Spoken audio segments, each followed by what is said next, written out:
It's another edition of Kaleidoscope on Channels Television. Thank you for joining us and welcome. I'm Anne Nwawadu.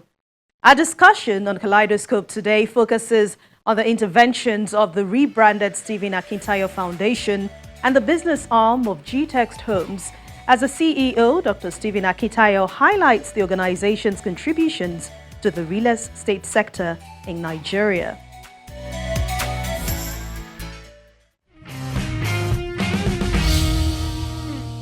Let's tell you about one of the real estate brands right here in Nigeria. We're talking about GTEXT Homes and its philanthropic arm known as the Stephen Akintayo Foundation. GTEXT Homes is a subsidiary of GTEXT Global, a group of companies made up of several subsidiaries. GTEXT Homes is focused on the real estate industry with a vision of being the #1 real estate company in Africa and a mission to build the largest green and smart homes and estates across the globe for the collective good of humanity using innovation and technology. The real estate's core values are integrity, innovation, energy, and excellence. GTEXT Homes believes in providing premium personal service now and well into the future with an amazing collection of landed properties strategically located to harvest from a bountiful land banking or own a shelter. The real estate firm creates a convenient, smart, and green home at any desired location across the globe. The philanthropic arm of the organization has been in existence for several years with interventions in different sectors in Nigeria, but it was rebranded as the Stephen Akintayo Foundation with the aim to expand its focus in charitable works beyond the shores of Nigeria. The organization is contributing its own quota to improve various sectors, bringing about overall development and growing its business. We'll now hear more from the founder and CEO of both organizations as it discusses the efforts made so far in Nigeria and the expansion into other countries. It's great to have you again on the show. I recall it's been over a year we had the last interview. Okay, yeah. Almost a year. Yeah. But I remember also then you talked about your future plans. Yes. So as GTEXT Homes, as Stephen Akintayo Foundation and all the businesses under an umbrella, how far have you gone? Amazing. A lot has happened. Yes, a lot really has happened. I've published a new book, The Billionaire Code. We also, as at that time, I think we had just opened our Dubai office, so they're doing very well. Our US and UK office as well, so they're getting stronger and bigger. We also had some adjustment in or improvement in our vision of building 200 estates between now and the year 2035. Before now, it was just to build serviced estate where we just provide infrastructure, but now we're creating more of team estates that have some level of luxury. So some are golf courses that will be there, polo club.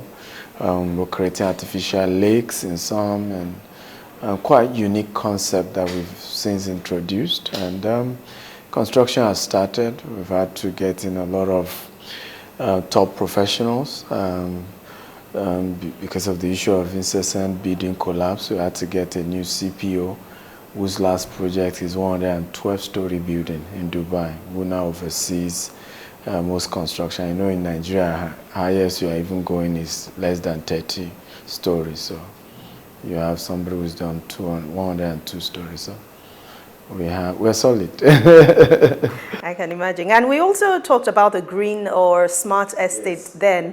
How is that going? Amazing. In fact, 19th of February, we are doing the first launch of some of those houses, and people can come in and see how they look.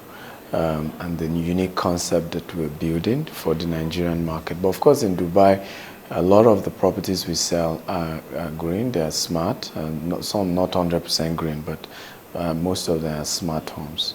Also, we have had to, we didn't expand into agric. We've already been into agric particularly agri-export in the last 8 years. But we've had to start growing some crops as well, instead of, because what we've been doing was more of commodity trade, where we just buy from farmers.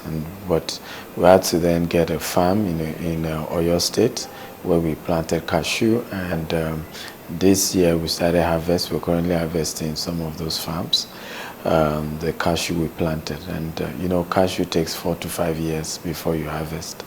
We also now run the largest black-owned, Nigerian-owned or African-owned tech hub in Dubai, where a lot of Africans are able to have virtual office, physical office space.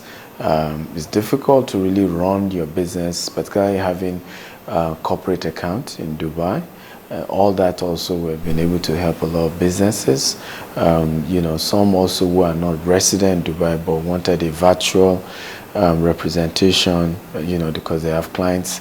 So many of them are able to come to our hub and get representation. And that's been amazing, because it has also helped to start changing the narrative. The recent image we begin to have in the Middle East of a lot of Africans going there into cultism, drugs, and all that. So I believe these countries are excited to see a different company that is doing things the right way.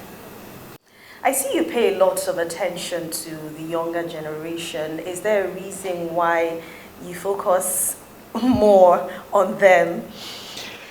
Yes, absolutely. I mean, that's very intentional. One is because I'm young myself, second is also that I could see that the way we've treated our heroes in business in Africa. And I felt it was because many of them didn't communicate how they started, how many of them suffered. So people just felt they were lucky. People felt it was government connection or something. So for me, I had to make sure I communicate my journey and my stories. That's why I authored The Billionaire Habits and The Billionaire Code, where I was able to share my story starting with 1,000 naira 14 years ago, and step-by-step process of how I got to where we are today. And I realized a lot of the wealthier people do not communicate the journey, the tough times, the hard times. So you don't have role models. They don't have heroes. And the only people communicating are the ones doing crimes. Yahoo boys, today you go to their Instagram, you see them flash what they do, you see them talk what they do. Now they are even having schools where they teach people that. Now, the people doing legitimate businesses don't have mentorship programs, don't have books, don't have coaching programs. Aside that, of course, they mentor people in their businesses as well. So we've had to change that, organize conferences. In fact, the last one we did a few weeks ago, we had to bring Cosmos Maduka to share how he built his empire from 200 naira. And we hope to do more of that, bring the richest guys to come share the basic starting point. Nobody got here by being wasteful, right? People invested, people before they now could afford luxury, right? And that's been fantastic. I mean, on social media, you could see a lot of young people say, every day I look forward to your content. I'm inspired. I feel I can do it now. I feel I can make it. Because if we're not careful, mentally, young people have seen Nigeria as a prison that they need to escape from. They've lost hope. They think that the older generation has cornered everything to themselves, political position, businesses, and it's a lot difficult for their young people to thrive. And we've also structured our company in such a way that everywhere we have an office, we create accommodation. So here in Banana Island, we had to get accommodation for our staff here. And that became also very, was able to communicate a lot of value, not just to the staff, but to even people outside. That not every entrepreneur, is self-centered or selfish. Many also want you to have the kind of lifestyle that they enjoy as well. If you're part of those making their businesses to grow. So that has been really helpful. We have 90-something% young people. Average age is 25 in GTEXT all over the world. So we talked about the older generation then. What do you think they should be doing better to mentor these younger generation that seem to be going astray? I think they should talk to me. I really do. So what will you be telling them? I really do. I really think they should talk to me because, first of all, I understand both worlds. I feel they sometimes see themselves as endangered species. Good news, there's no wealthy person I know in this country or outside this country that I've asked a dime from. I mean, I'm doing well. But what I've asked is that can I work with you so we can mentor people? Not to give them anything monetarily, but to give them hope. Because the biggest issue is that we've sucked out hope from them. Many of the older generation had Zeke, had Awolowo. They had people they look up to. And these people used to go to their schools and share stories and inspire them, talk about how they fought for independence. They read about how these people, even in their books, if they didn't come to your school, there were books, there were histories. So you had role models. Who are the role models of Nigeria today? The only thing we see is somebody stole 5 billion, 10 billion, 20 billion. How will the youth believe they have a future? When they even try to contest, they are rigged out of the system. So for me is that we have two tales to share. One is that we didn't get it lucky. The older generation have to communicate that. That wasn't like they dashed us because the youth feel that way. Like you were given and you don't want to give us. So you have to share your story. If you don't share your story, how do we know that you also had to work hard, that it wasn't as easy as we're thinking? But secondly is also to then begin to share how some of our youths can do it better, right? We need the mentorship. Remember what happened during NSAS? A lot of the older generation started complaining, oh, you people went too far, you went too far. But how many of us remember there was the older generation saying, youth should better, in our days, we used to protest, we used to do this. So, again, so I remember one of those activists saying, we made a mistake, okay, we should have guided them. But you were the one saying, go out, fight for yourself. But again, would that have been managed better if the older people showed up, right, by day 4? And so I say, okay, let's do it this way, let's do it this way. And they will listen, right? Because I remember, speaking with the older elite, some of them that I know, they say, we allow our children go, right? So the issue is that you should have joined us at some point and say, hey, we need to also still midwife this process. So, and I'm even starting a TV show on this, and it's called The Big Talk with Stephen Akintayo, and I'm doing the same thing, midwifing the old political elite and the youth. So, those are, imagine a governor and a Fals or a macaroni, that's the concept we have, and we're discussing the issues, and both parties are saying their own side of the story, because we can't go into 2023 the way we are. Somebody has to bring both parties to the table, and we all find a way out. On January 28th, which was your birthday, you made a change in name from Infinity Foundation to Stephen Akintayo Foundation. So far, Infinity Foundation has run for more than 11 years, right? But this new one now, well-structured, better put. What are your plans now, and what have you done so far? Yeah, so our plan this year is we're giving 20 million in bursary awards. So on that day, we gave out 5 million. So we have 15 million to go. Also this year, we're building an orphanage, this year, as well as a school and a hospital. Also, we're working on an online university, which is going to be hybrid. So one part is business entrepreneurship mentorship. The other part is vocational mentorship. So tile making, graphics, bricklaying, aluminum work, so stuffs like that. Because that's also another sector. We want everybody to have a degree. And most of the universities were teaching what was outdated and had expired. And a lot of young people feel once I have a degree, I can't do tiles. And there's millions in the making tiles. There's millions in aluminum or iron work. A lot of money in those sectors. And you can use your formal education to formalize the processes, right, of doing those things. And I remember a young man I saw, he didn't even finish secondary school. He's one of my best tilers, and the guy's in millions today, and he's not a graduate. He didn't even finish secondary school. But the graduates will say, no, it's beneath me. So we're starting an online university where you're able to do the theory online, then you can then come in for 6 months internship for practicals. And we also make sure we train you how to write proposals so that when you're done, you're not necessarily looking for a job, but you can immediately start, applying to start owning your business and to people to do job for them as a company. So it means you're promoting skills acquisition.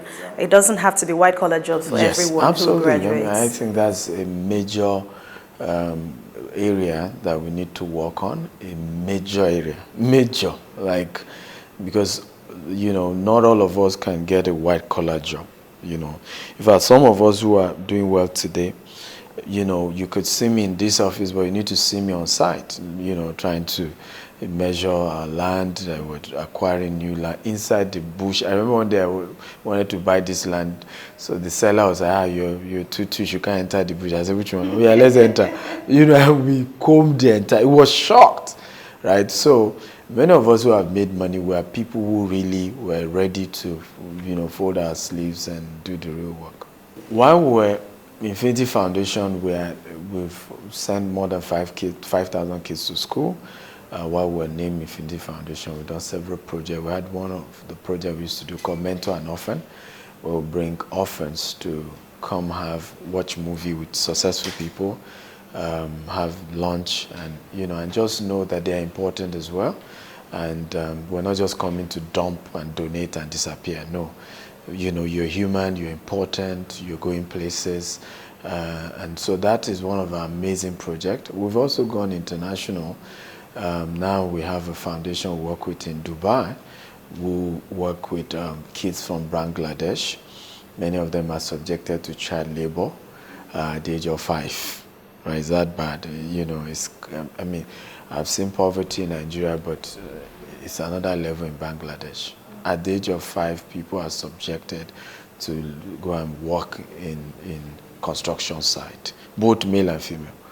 In fact, they select, if you are fairer, then maybe they prepare you for marriage at the age of 9, right?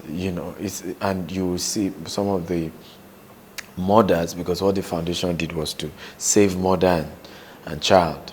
Some of the mothers, they were 35 and they look 60 because they started working at the age of 5. Right, so we're working with that foundation, so that a lot of their kids are now schooling in Dubai, and we're always involved in helping to pay some of their tuition fee. So I think we'll go international, and able to do a lot more in different African countries as well. So let's talk about plans again for GTEXT Homes and the rebranded Stephen Akintayo Foundation, and of course other businesses. Another 10 years, hopefully we will be wrapping up 25,000 green and smart homes, with at least by then hopefully 180 estates that are not less than 20 to 50 acres or more. In another 10 years, hopefully we will have expanded from being in 4 countries, US, UK, Dubai, Nigeria, to at least another 30 countries. Hopefully for the foundation, I think we should be looking at doing almost $100 million in charity projects. Because for me that's important. I believe the reason God gives you money is so that you can be a distributor, you're a steward of that money, and your job is to distribute it and make sure it goes round. And so hopefully God uses us in that role. On the said birthday, on this 28th, even though I haven't received my birthday cake, you launched some of these books, yes. And your plan was the proceeds will go to your foundation, and also help the people in need.